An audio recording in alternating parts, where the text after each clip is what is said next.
Welcome back to the Weekly News Roundup. These are recorded live Fridays, 8 p.m. Eastern Standard Time. If you want to catch the show live, see all of the craziness that goes in between the various news sections, and maybe even stick around to watch the kiddies get fed.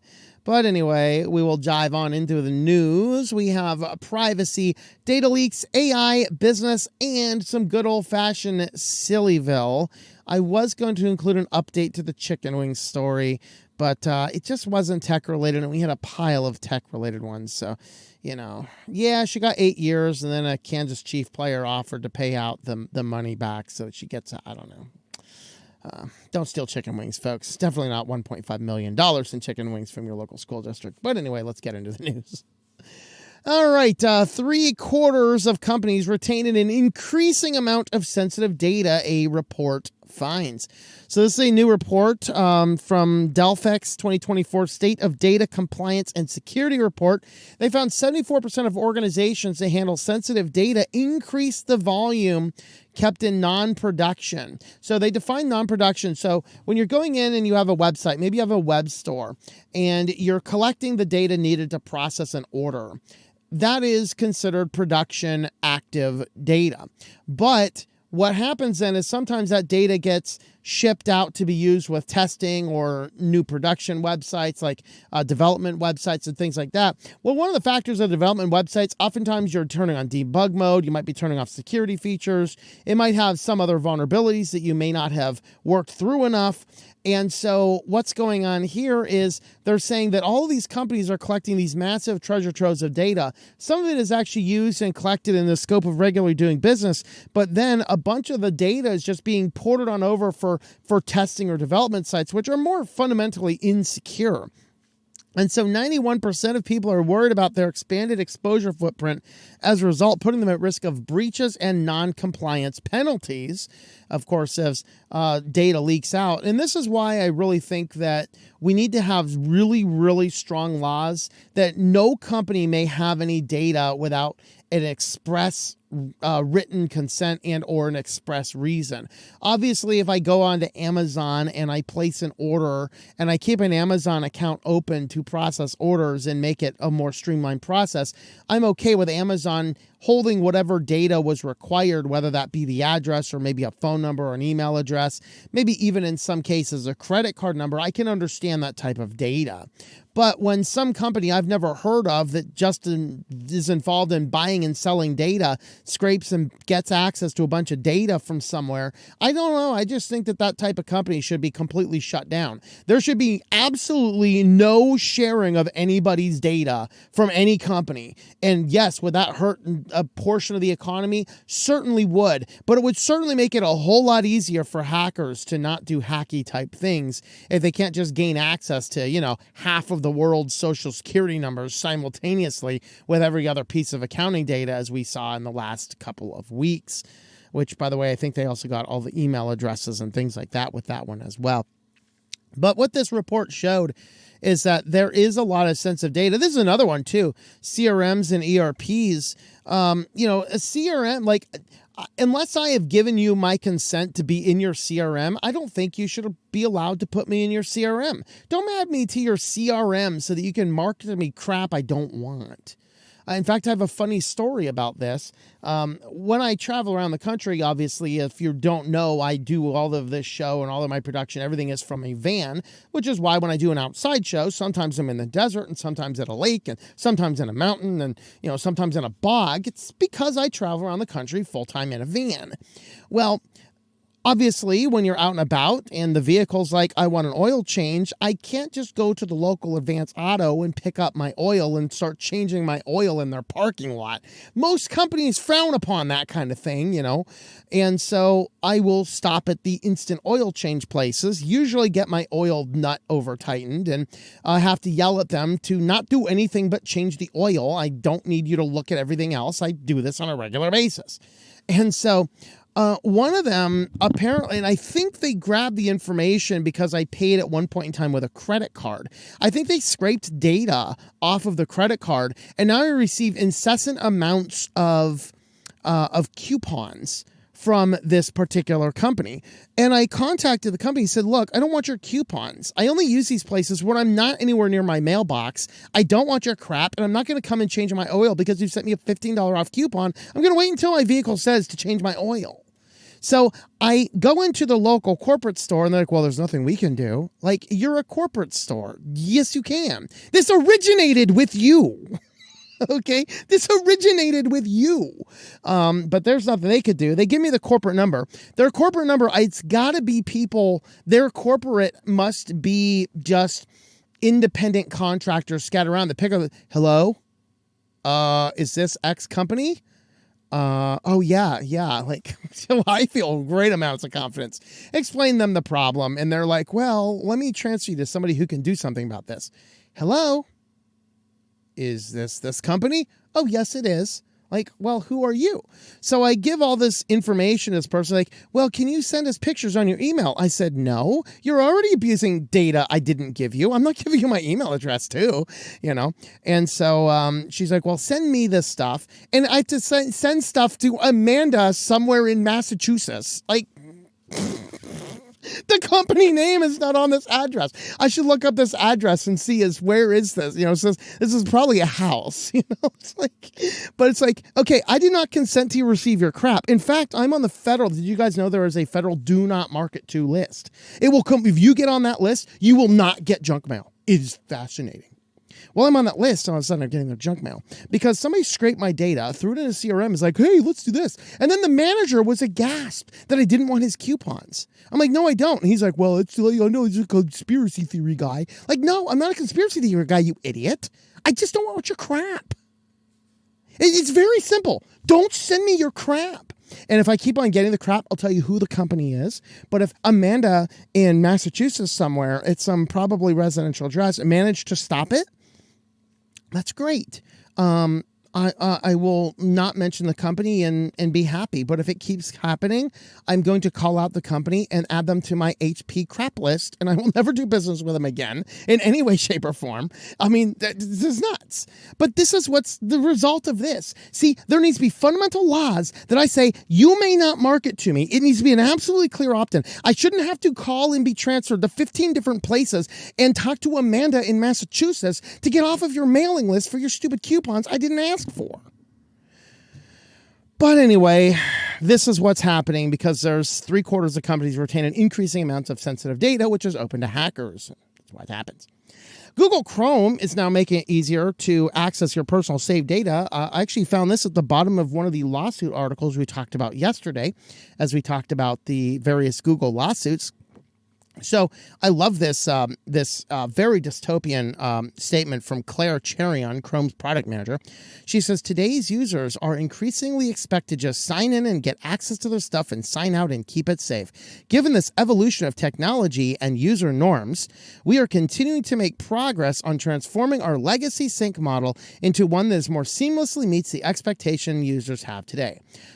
Ergo, phase 2 of the selfish ledger has been initiated. Okay, if you've not researched that selfish ledger, go watch that. But what they're doing here is they have the Chrome Sync, which is where you sign in not to Google itself, but you sign into your browser, you turn on Chrome Sync, and then anywhere else you sign into the browser and also enable Chrome Sync, you will share your tabs and your passwords. Well, Google thinks that that's too many extra steps. So now all you have to do is sign into your Google account anywhere, and it will automatically sync all of your passwords and browser tabs to everything else that you're signed into Google to. Isn't this amazing? No more extra legacy toggling on a button to do this. So it's so wonderful that Google is making it so easy to share data back and forth between all of these systems and disabling your ability and your choice to turn this crap off. So very interesting to see. But that's what Google is up to. And that's quite dystopian if you ask me. And on to our final story in privacy. This one, this is an interesting one, and somebody attempted to sue them over this once, and then the judge threw the case out saying, you agreed to that in the terms of service. Well, This gets down to Texas now, and Ken Paxton is taking it to court now. And he has a pretty positive track record of this kind of stuff. So hopefully this turns into something quite amazing. So he is going to be suing, or he actually has filed the lawsuits to sue General Motors for selling the customer driving data to third parties, which including Axiom Nexus, which turned around and sold it to your insurance company. So even if you opted not to put their stupid tracker box inside of your car because you thought it was a dystopian nightmare and thing of evil 1984 fuels, see Big Brother up there, they were getting the data anyway if you had a GM car with OnStar enabled. Well, the first court threw it out saying, well, it was in the terms of service. You just didn't read it, which is probably true to a way. But Ken Paxton had a slightly different view about this, and he determined that now he investigated all the different cars. And remember, Mozilla did a analysis of data collection in many companies and found the automotive industry was the absolute worst for collecting too much unnecessary data. And so they researched all these cars, and the only one that they found in direct that they believe is in easy direct violation to Texas laws was General Motors with OnStar. And so he says, our investigation revealed General Motors has been engaged in egregious business practice that violated Texans' privacy and broke the law. We will hold them accountable. So what this has to do with is it was the fact that there were too many papers, you didn't have enough time to sign them, and they weren't clear about data collection in the car versus data collection in the OnStar components. And what was basically happening is anybody that had OnStar turned on, OnStar was collecting all of this data on your driving and your accelerations, basically all the same gyroscopic stuff. Now, it's not only just OnStar. Understand that they can still collect this data without this. If you remember, like the, what was I forget the name of the gas app you find promoted by a bunch of YouTubers out there, if you find the cheapest gas, you put it on your phone. Well, that app too can also collect the data, sell it back to the same organization. So even if GM stops, the insurance companies can still get your data if you're installing these apps on your phone. Because the app itself, in the terms of service, it will tell you that it's collecting the data, it's using the gyroscope on your phone, and then it's collecting all this information, sending it back to their ad partners, and their ad partners are also selling the same stuff to your insurance company as well. So don't install these types of apps on your phone either. Pretty much any app that is a free-to-use app, why are they paying Matt Walsh thousands of dollars to promote their app that's completely free? They're making money somewhere. They're making money by you installing that completely free app on your phone. The phone is collecting a bunch of data, sending it back to the company, and your insurance company's just paid a premium for the stuff to give you 5 cents off gas. You can pull up your phone without an app, go into just Google Maps on a browser. We're not talking about anything. You can do it on Firefox Clar or Firefox Focus, which doesn't have gyroscopic sensitivity. You can go to Google Maps, type in your area, type gas stations, and get a list of all the cheapest gas. You don't need a free gas app. You don't need it. It's ridiculous. And it leads to the same stuff. But OnStar was collecting all of that data on GM's behalf and sending all the data over. So Ken Paxton in Texas is suing them on behalf of Texas citizens, suggesting that GM collected data on 1.5 million Texans and sold that information illegally. So we'll see if the judge throws out this case as well. But it's very interesting. And yeah, don't use these crappy apps, folks. All right. With that, let's move on over to data leaks next. So first up in data leaks, this is an interesting one that you may not have an account with. You may not have heard of it, or maybe you have and you may not have an account with it, but it was such a significant and egregious breach, we had to include it. This is Flightaware. Now, I've actually think I might have used Flightaware, not logged in with an account, but, when a friend of mine, the kid that I mentored, was going overseas for a school trip, I knew what his flight numbers were. I knew when he was getting there, when he's coming back. So I signed on to it. If it wasn't this site, it was a related site. Type in his flight number and I can watch his airplane go over. And it was very interesting. About halfway over the Atlantic Ocean, the plane disappeared for a few hours. But, I was like, It doesn't usually happen. But it bleeps back on the radar. It was flying over UK. Great. So they land over there and they do their thing and whatever else. So, I was aware of, if not this particular one, then other ones like it. Well, apparently they have a number of different logins and accounts, and they had a major breach. They said that their breach exposed billing addresses, shipping addresses, IP addresses, social media accounts, telephone numbers, year of birth, last four of your credit card number, information about the aircraft owned, the industry title, your pilot status, yes or no, your account activities such as flights viewed and comments posted. Why in the hell does a site need all of that data to begin with? Now, we were speculating last night. Of course, Ivan was a pilot, so we were speculating a little bit. Well, if you have like an account on this and there's like a pilot's account, they might need at least to verify a social security number.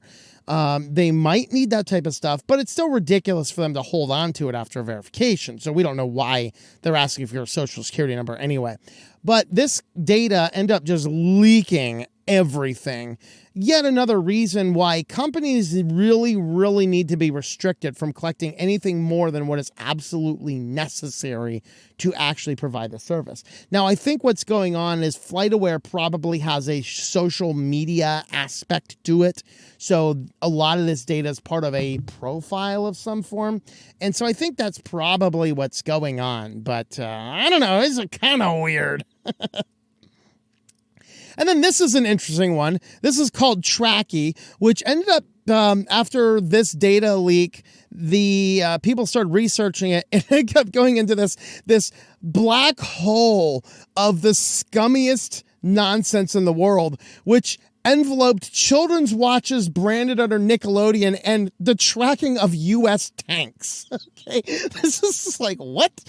And so, hacked GPS tracker reveals location data of customers, including U.S. tanks. So, this was great. So, stalkerware researcher Mia Arson-Cremieux strikes again big time. We know Mia is a researcher that loves going after stalkerware peddlers.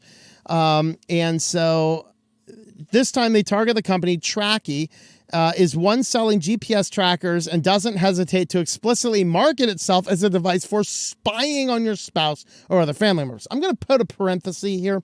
Now, I haven't read through their marketing stuff. If they're like Covenant Eyes and they're branding themselves like Covenant Eyes Accountability, that's not spying and tracking your family members or spouse. That's called accountability. I realize that most people in this world do not understand the purpose of that, but it is very legitimate to sit down and say, hey, I got a problem looking at stuff on the internet I shouldn't. I'm going to install this. You're my accountability partner. Make sure I don't look at bad stuff on the internet. Because believe it or not, that stuff does have negative impacts on your morality, and it is addictive. And so, yes, you might need to take crazy steps like Covenant Eyes or things like that. Now, if this company is marketing itself like Covenant Eyes, then I don't have a problem with that. But if it's literally marketing itself as, we are here to spy on your family members, that's a problem, okay? We have to delineate those two things in the crazy talking points of our current world. But Tracky devices are sold by major telecom communications companies, sometimes under the Tracky brand, sometimes under their own label. The Tracky's mother company, Trackamo, they co-own a subsidiary called Watchin' You that offers Nickelodeon branded smartwatches for kids. The Nick Watch, currently only available in UK and Israel, thank God. The investigation of Tracky, besides uncovering the tangled web of companies, dubious websites, and false identities, led to data breach that Maya says could possibly affect almost 12 million users. The research technology behind the tracker and the web portal for customers that want to see all their trackers on the map. They found various hard-coded usernames and passwords used to load data from a number of administrative and support tools. One of the tools, the Trackamo Troubleshooter, was designed for remote debugging of all Tracky and Trackamo devices by showing technical support agents practically all the data from any given device just by entering the device's identification number. And by the way, the identification numbers are not complicated. They're just simple series numbers, easy to guess. So the simple internal support tool requires no other authentication than logging in using a password shared between Tracky and Trackimo employees. So shared usernames and passwords. And all you need is a device ID, which follows a standardized format. So it looks like it's possible with a bit of scrimping to grab all the relevant data from every single device. Of course, since it's GPS location device, you can track people down based on where the things go. Oh, it's at this particular location and this particular school. Must be a child that lives here. Tracky support receives multiple subpoenas per week from local and federal law enforcement worldwide. Many are for stalking or harassment, but occasionally other charges, including DV, attempted murder, and murder. In all these cases, the victim was being tracked by using a Tracky device. Trackimo is not only aware of these use cases, but actively assists customers to set up non-consensual tracking of individuals via its help desk. Worryingly, agents in military programs in the U.S. and other governments around the world use Tracky devices, typically for asset personnel and vehicle tracking, a.k.a. Tracky is monitoring our tank locations. Wonderful. So just doesn't get any better than this. Here's the non-consensual tracker, which can be monitored by a common username and password that we can use to monitor every single device in the world. Great. Sounds wonderful. Yeah, that's my take on that. Let me know what you guys think. If you want to help support the channel, we do have affiliates. Say we're highlighting DigitalOcean, which we use for hosting servers, testing things. We do some Nextcloud stuff over there. We also do some Restream servers over there, things like that. You can use our affiliate code TLM.li/DOH. That is going to give you $200 in credit, good for 60 days. And when you start buying servers, I will get a $25 credit added to my account, which is always beneficial because I pay I think it's just south of $100 a month just to DigitalOcean for various servers of various kinds. So you can jump on over there, TLM.li/DOH, if you would like to support the channel. And with that, so let's jump on over to AI news next. First up, AI is driving up demand for water. So, of course, everyone's talking about climate change. It's going to kill us all. Lake Mead, it's draining. It's the climate change. No, it's actually just all of these data centers that are scooping up water. Particularly AI. Now, it's data centers in general, but AI is particularly egregious at this. So the AI data centers require so much water. What they're saying is water usage jumped almost 2/3 between 2019 and 2023 from 1.3 billion gallons to 1.85 billion gallons annual running data servers. Now, they also often build the data servers in drier locations. And the reason they're not just doing elaborate water cooling systems and then just returning the water is most of these, they require you to increase the humidity. See, I used to live in the deserts in the West. And I visit there on a regular basis even now. When you are in the West, static electricity builds up something fierce. Static electricity in computers do not go well. You must humidify areas with data servers. So they have to pull water out of these lakes in the deserts, which are already water scarce. They have to run them as not only as cooling systems, but also as humidifiers, which means most of the water they're using is simply evaporating, not being returned back to the resource.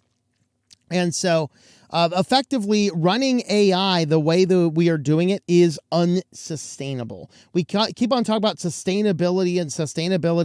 It is only going to be sustainable if we can put a little plug in all this AI, which, by the way, is helping scammers more than anything else. Microsoft just this week, or is it just recently, maybe it's just this month, added some wordage to it saying, hey, don't use ChatGPT for anything super serious. But the scammers are getting really good at scamming and phishing with it. So it is, in my opinion, AI is a net negative for society. It is an absolute net negative for society.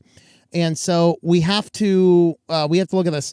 I do love one of the comments down here This one here, despite all the progress that's been made in research and development, AI is still a pipe dream. They should stop trying to force AI down our throats. I completely agree wholeheartedly. And since this guy wrote a comment here 7 hours ago and I didn't read it yet, we're going to go ahead and read it. Hopefully it's cool and relevant. Trying to get a handle on the magnitude of the issue here, we checked with an AI source which reports that Virginia has approximately 880 billion gallons of water storage capacity, with the world's largest concentration data centers using 1.85 billion gallons of water per annum, assuming that okay, long comment. Okay, so he's basically saying Virginia has 880 billion gallons of water. So yeah, pulling water out of in Virginia is probably not a huge deal. But you have to realize, yes, Virginia has some data centers. It might even have a lot of data centers. But where's the NSA's? Utah! The NSA's data center is in Provo, Utah. When I lived out west, the state I was in, very, very dry, average humidity of 13%. Everyone was talking about building data centers out there because it's a consistent environment. They build a lot of data centers in the west. Lake Mead does not have an 880 billion gallon water storage capacity unless you can get the water storage capacity from Virginia piped across the country into Lake Mead. You still have a serious problem. So I agree with this DB Johnson's premise here on data centers in Virginia. It's not possibly impacting it. But in the West, serious impact for running data centers. And yeah, water is also scarce in California, which is kind of where Silicon Valley is. So keep that in mind as well. Yes, they do oftentimes have water alerts in California. You got to throw a brick in the toilet. You are not allowed to water your lawns unless, of course, you're a multi-million-dollar movie star or something. You can water your lawns then because your mansion must have perfectly manicured lawn. It's the rest of those plebs have to turn off their sprinklers and deal with dead grass. Because data centers are in California too. And data centers are around Lake Mead. And data centers are in the West, where water is much more scarce than in Virginia. I agree with your premise, though. Virginia does have a lot of data centers, but Virginia is not the data center capital of the universe. Okay. But very good point, though. Good point of discussion. Maybe we need to look at where the data centers are. And of course, you can't just say, well, let's just build all the data centers in Virginia because, you know, one EMP just right on over Richmond or something wipes them all out and there goes your data infrastructure. Well, GM is cutting 1,000 software jobs as it prioritizes quality and AI. Don't worry, AI is not taking anybody's job. GM was very clear. AI is not taking any job. They're just highly prioritizing software-defined vehicles as part of this. This is the statement from their press release guy. So you know they're lying. As we build GM's future, we must simplify for speed and excellence, make bold choices, and prioritize the investments that have the greatest impact. As a result, we are reducing certain teams within the software and services organization. We are grateful to those who have helped establish a strong foundation that positions the GM lead moving forward.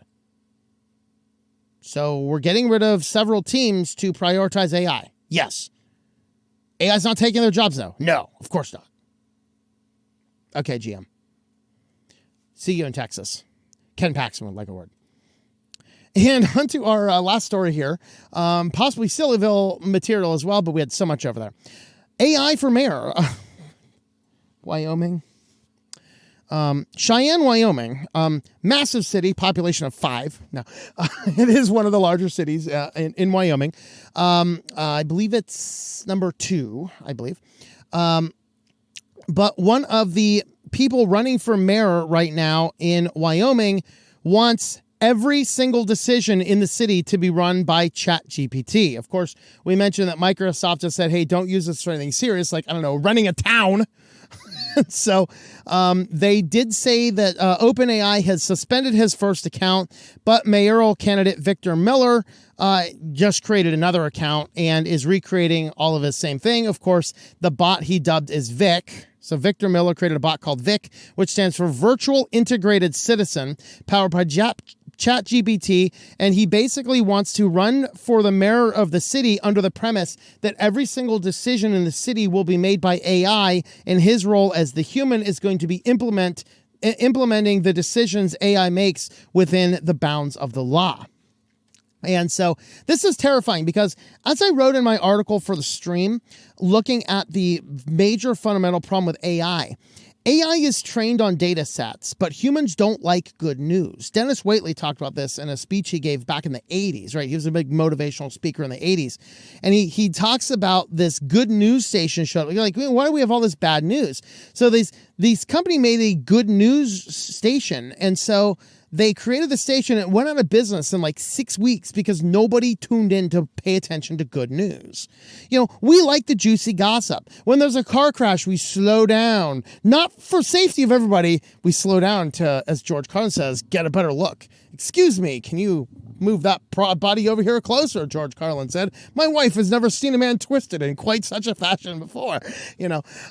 We slow because we like the bad news. We are gravitate towards gossip for better or for worse. The bad news perks our ears up. This is why YouTube drama is so big. They want to get up there and spill the beans. Mr. Beast has done all this. Mr. Beast is over. Mr. Beast. It's like, dude, get over it. Okay. Mr. Beast is going to do just fine with all these crazy things going on right now, okay? Literally. And so in this, bad news is what sells. AI is trained on the bad news of our society. This is why every one of these hallucinations, they never hallucinate.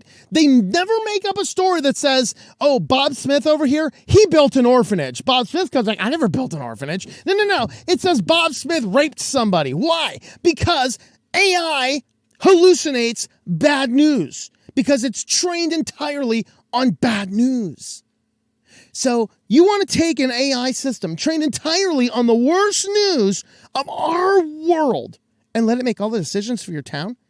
Dude, we know because ChatGPT was specifically asked, okay, you have a scenario, you have a bomb. It's going to blow up and kill 5 million people, but you alone can disable the bomb. You just have to whisper a bad word to it. Nobody will hear you. You just whisper the bad word and you will save billions of people. ChatGPT says kill all those people. You should never say that bad word. You want to let it make decisions for your city? You do not know how AI works. This is why I won't touch it. AI is trained on bad news. AI is the digital epitome of the depth of human sin. Thoreau was right. Our improved technology gives us improved means to reach our deteriorating ends. We're going to move on over to business. But before we do that, if you want to help support the channel, you can pick up something like this hat right here, coffee cups, t-shirts, backpacks, just a bunch of other fun stuff over here at shop.switchedtolinux.com. So we have different designs over there. There's from our old code of conduct. This is how old some of these designs are. I got to get rid of some of these designs. I do actually have a graphic designer working on stuff for me, but he had to do a sudden move. So we'll be working on some new stuff here. There, control your life, control your computer, switch to Linux. I think we have one over here somewhere that's like switch to Linux, you fools. Here's my mouse pad I use. Very good. Actually, this mouse pad is like 6 years old now. It's finally starting to fall apart after 6 years of heavy daily use. So it is actually pretty good quality. So I'll have to order me another one, or maybe I'll use my tinfoil hat one I have down here as well. But anyway, you have a look over there, shop.switchtolinux.com. With that, let's move on over to our business news next. First up in business news, there have been some articles and reports going around saying that Google is going to take Fitbit down to the gravel pit with Cricket. But Google actually denies such reports. Actually, they did just release a updated Fitbit model. So it would appear it's incorrect maybe, although this is a company that has a record of saying, we're not doing anything with that, and then all of a sudden it ends. So you never really know. But regardless of course, Google bought Fitbit. If you're unaware of that, all of your fitness data belongs to Google now. And they have been making some movements which have caused people to speculate this is happening. They have gotten rid of the Fitbit accounts. Everything has to be synced to Google now. They got rid of the web-based dashboard. You can no longer go onto the internet and look at your Fitbit data, you have to do it through a phone app, which is utterly ridiculously stupid. And so they got rid of the ability to control music and other functionality on your Fitbit device. They've moved all of those advanced features and maybe the better features over the Pixel watches. So the Google's new Pixel Watch 3 does a lot of these things that Fitbits used to do, but Fitbit is getting fewer and fewer upgrades and fewer features. In fact, they are pulling features out.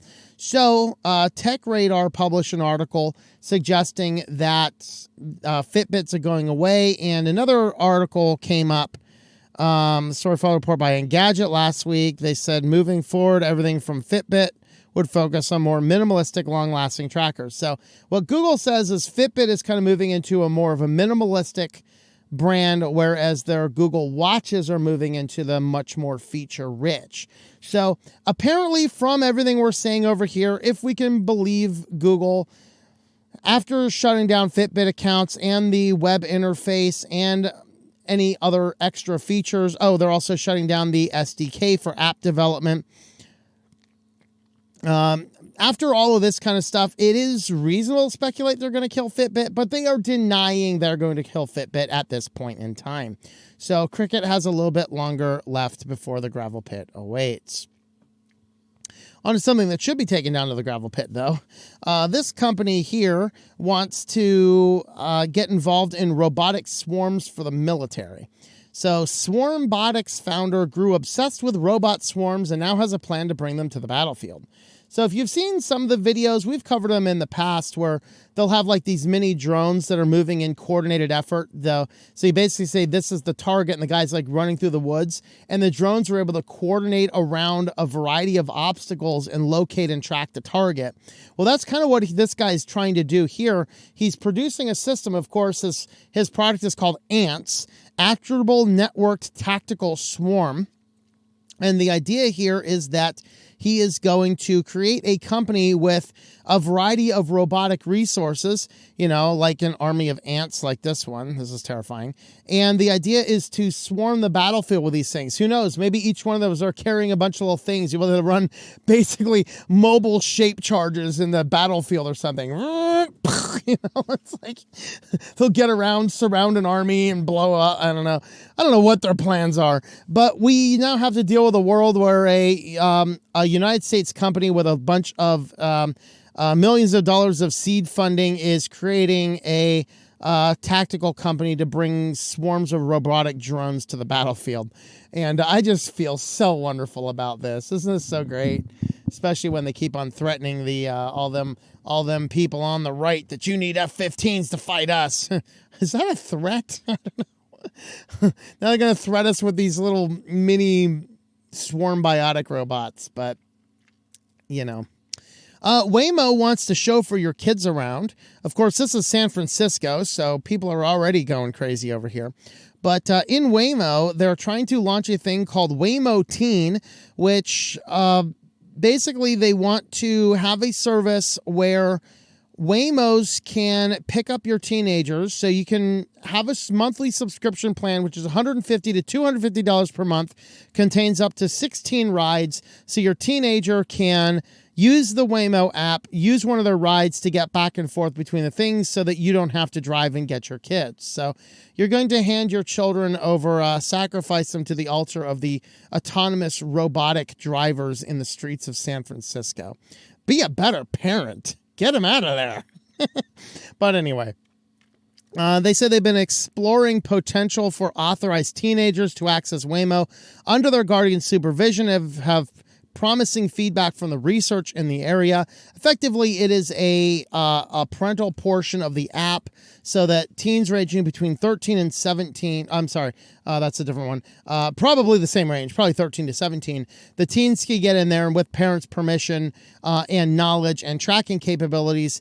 Then the Waymo taxis, one of the things they are doing different is apparently the Waymo taxis, the way they default ones work is that they can carry a number of different people. So you might be in a Waymo taxi, and then the taxi picks up to pick up another random stranger off the streets of San Francisco to ride with you to your destination. Well, when a teenager is picked up, the Waymo teen is going to flag, and it's not going to allow anybody else in the car for extra safety. Now, this is the idea kind of started with Uber last year. I don't know why I missed this one. But Uber began matching teens between 13 and 17 with highly rated drivers in its network. I got news for you. A highly rated driver can still be a psychopath. So, no, I would probably not want my 13-year-old getting into a car with a random stranger for a ride. No, I don't know. But anyway, that's what Uber is trying to do. Consent is required from the child's legal guardian, who then receives notification about the child's whereabouts during the rides. So, of course, now we're just sharing a bunch of data, violating COPA all over the place. Actually, no, we're not violating COPA. We are signing away COPA so that these companies have access to all of our children's location data at the same time. So I'm kind of pushing against this, but kind of nonsense. Speaking of nonsense, however, Peloton announced that in addition to their crappy overpriced nonsense that requires subscription fees, if you pick up a Peloton at the local yard sale, you're going to have to pay the company a $95 used equipment activation fee. So gone are the days, apparently, of buying a treadmill that your neighbor bought and just never used. Now they're like, let's get this crap out of here. We've already spent, $2,700, I think is what these things are selling for these days. We spent $2,700 on our amazing Peloton, but we could no longer afford the subscription fees. Let's sell the thing out for a cool $500. Somebody comes up, and on top of paying the neighbor $500 for the overpriced Peloton nonsense stuff, is it Dana Carver? Is that Dana Carver from the MMA? I forget. They're like, get that crap out of here, right? Is that Pelotons that we have in the gym? We have Pelotons, yeah. They're going. We're throwing them out. In addition to paying your neighbor $500, you're going to have to also pay Peloton $95 to activate your thing.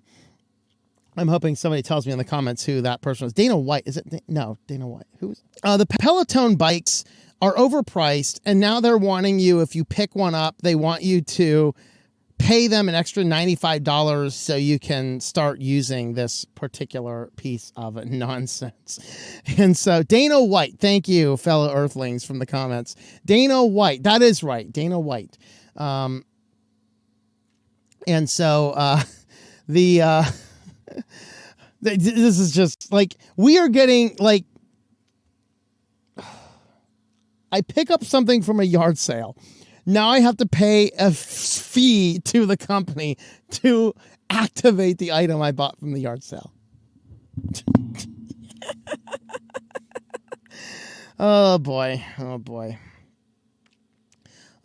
This person puts it on Reddit. This is completely ridiculous. Why would you want to discourage people from buying used equipment and getting an active subscriber back on board for $50 a month? Because presumably whoever's selling it doesn't want to pay the subscription fee anymore. Yikes. So, yeah, Peloton has lost its ever-loving mind. Maybe that should have been our first article in SillyVille, but we're going to head there now. That wasn't SillyVille yet. Our first SillyVille article brings us back to Waymo because apparently they had a honking problem, and they say it's been resolved. So apparently there was a honkathon going along in the San Francisco's parking lot. So all these Waymo cars are in use during the day. At night, they all go to this parking lot. And they just started erupting into a chorus of honking every night. And so some software engineers set up a live stream to watch the parking lot and capture them. They allegedly pushed a fix, which solved it for a day or two. But it basically came back. 4 a.m. Saturday morning, the live stream captured more honking.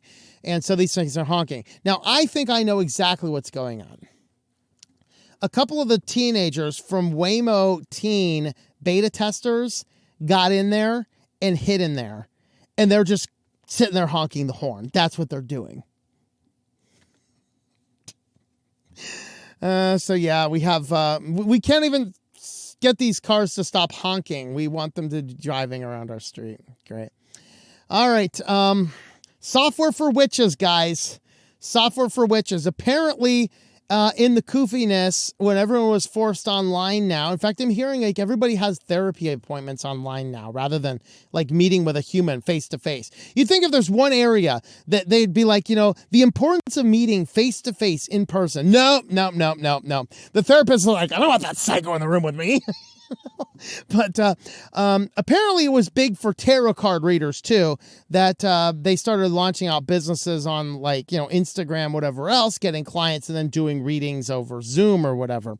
But then the scammers came in, and the scammers, of course, were making fake profiles on all of these witches and then scraping their data and then reaching out to all these people and using other apparently successful tarot card readers or other witches or whatever else you're calling yourself in this particular area. They had created a bunch of scams to scam people into fake tarot card readings, or probably just scam people into taking money for a tarot card appointment that never showed up, to make it look as though it was this other successful person. So the scammer's getting money. Meanwhile, the person that's getting scammed is mad at the apparently legitimate person. I don't know. Can I say legitimate witch? I don't know what to say about this. I don't know. But anyway, to solve this problem, they, one particular witch with a lot of experience in tarot card reading and software developed a website called Moonlight, which is effectively the Upwork for witches. So if you happen to be a witch or a tarot card person, you can look into getting yourself onto Moonlight, which they say right now, I think they said they have like 27 confirmed people on their site. So you can go on over. They have 25 vetted tarot card readers available for booking through the site, with readings from $50 to more than $200 per hour. Providers go through rigorous onboarding process. So the Baskin said, meeting in person or over video chat to read tarot cards together and getting a better understanding of a new provider's style and practice. Moonlight also reviews applicants' existing online presence to ensure they are a good fit culturally for the site. I don't know what that means. Have you invoked white witchcraft against your neighbor lately? Yes, I know that's not how it works. I actually was a practicing witch, actually a practicing wizard before I became a Christian. I know a ton about that field. I could go head to head with sticks. Okay. Got a lot of knowledge in this field, but it's really hilarious that, now the witches are getting involved in software. But moving on to the godly end of the world, Chick-fil-A is launching its own streaming service. And on top of having godly chicken, now we're going to have a godly streaming service. I'm not sure how it's going to be fundamentally different from VidAngel, but we'll see. So now I can go out, get my Chick-fil-A takeout through my highly processed drive-through, get in, get out in that drive-through in less than 5 minutes, take my Chick-fil-A home, and turn on God's TV and watch some good subscription service. So they're paying up to $400,000 for unscripted content. Everything they want to do is family-friendly type content, original productions, and other family-friendly entertainment that's already out there. Of course, there's already a couple of these different places. Some of them will do a streaming service for various sermons. Some of them are streaming services more catered towards family-friendly entertainment type stuff, things like that. But apparently Chick-fil-A is getting involved in this idea of doing a streaming service. So one more streaming service you need, and I guarantee it's going to dupe all of the believers into buying it because it's Chick-fil-A, because we think that one of those factors, one of the 10 commandments, it is in the Bible, guys. You must eat a communion of Chick-fil-A, and pretty soon, all of you believers out there, you are going to have to do the sacrament of watching some Chick-fil-A original content. These are new sacraments in the church if you are unaware of how the evolution of the scripture is. Of course, I'm being completely facetious here because the Bible is inerrant and unchangeable, in my opinion. And so we're going from witches to Chick-fil-A, folks. This is SillyVille. How much more silly do we need to get? But it is going to get worse because this guy was hacked to death. Literally, this man certifies his own fake death after hacking into the registry system using the stolen identity of a doctor. What? So, I don't even know where this guy's from. He's jailed in Kentucky.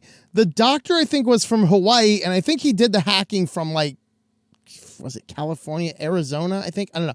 Let me just read this article because there's so many different locations and so much going on.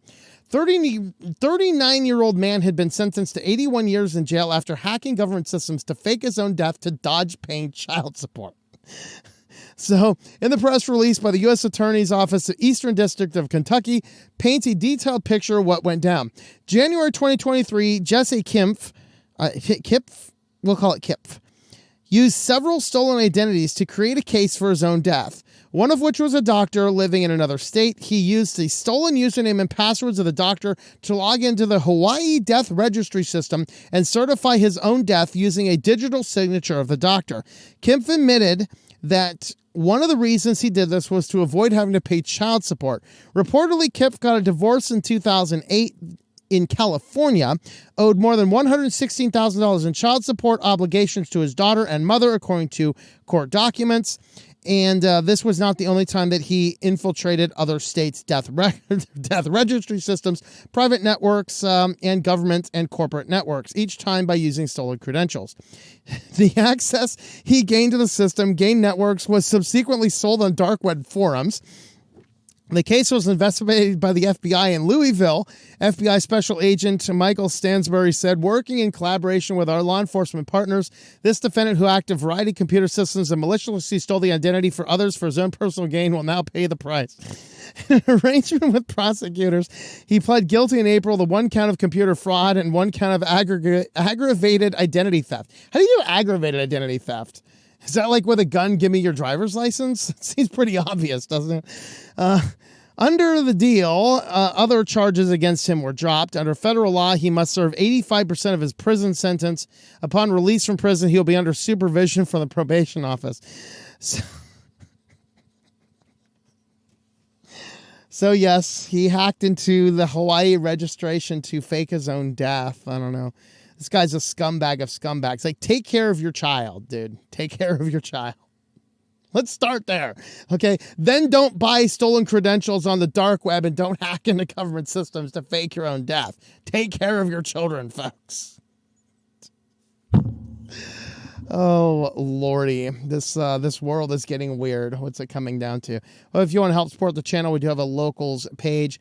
switchedtolinux.locals.com. You can jump on over there. Our short stories should be resuming here in the next month. We'll get that book out soon. And then the short stories will return. I got lots of fun ideas. But if you have fun ideas that you want to consider a short story about, go and leave me those on Locals, Patreon, Subscribestar, wherever you are at. And with that, guys, oh boy, this has been an interesting one. We will catch you guys next time. Thanks for watching.